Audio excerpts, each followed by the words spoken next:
tukamchukua. Sisi tuwaambie sisi kama Young African Sports Club, wao wakichukua mchezaji Chan, sisi tutachukua kwao. Katika dua zao za kuomba Mungu tupe uhai, alafu furaha watuachie sisi Simba management. Basi mechi ijayo tukubaliane refa wa Mediali. Hiyo mechi inakuja refa wa Mediali, mgombea mmoja apewe mwenyekiti wa timu Wako J Sport. Kikosi cha Young African Sports Club kesho majira ya saa 3 kamili asubuhi kitaondoka hapa Dar es Salaam kwa njia ya boti kuelekea Zanzibar kuanza maandalizi ya mchezo huo.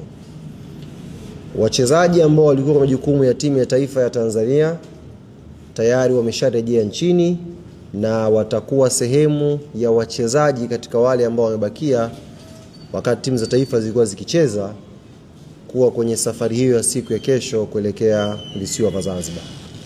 Lakini safari ya kesho itawakosa baadhi ya wachezaji ambao wao kwa mujibu wa ratiba wana majukumu ya mchezo mwingine kwenye mataifa yao.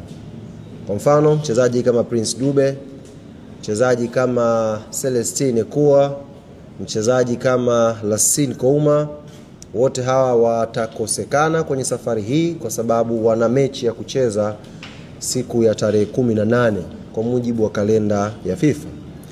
Lakini wachezaji hawa tumeshafanya maandalizi yote na maandalizi yameshakamilika in terms of logistic ya safari kutoka katika mataifa ambayo watakuwa wanacheza straight kutoka huko mpaka Zanzibar. Hawatapitia hapa Dar es Salaam, watakuja straight kwenye visiwa vya Zanzibar kujiunga na timu na maandalizi ya mwisho kuelekea mchezo huu. Kwa ukiangalia kimahesabu hapo tutakuwa na siku 3.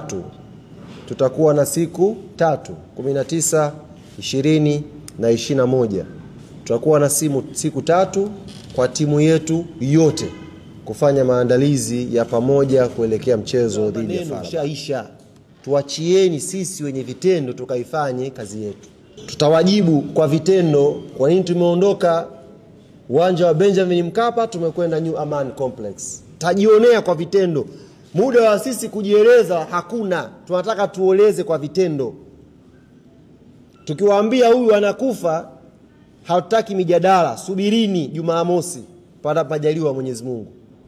Mechi ya Jumamosi Mwenyezi Mungu atupe uhai, atupe na afya njema.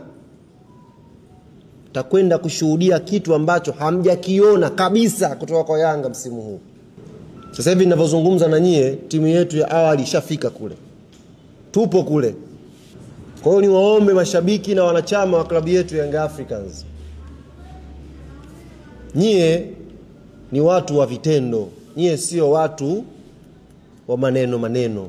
Muda wa kujibu kwa vitendo umeshafika. Narudia kauli yangu pendwa ambayo mara zote zinapokuja kazi za kiume mbele huwa naitamka, nairudia tena na leo.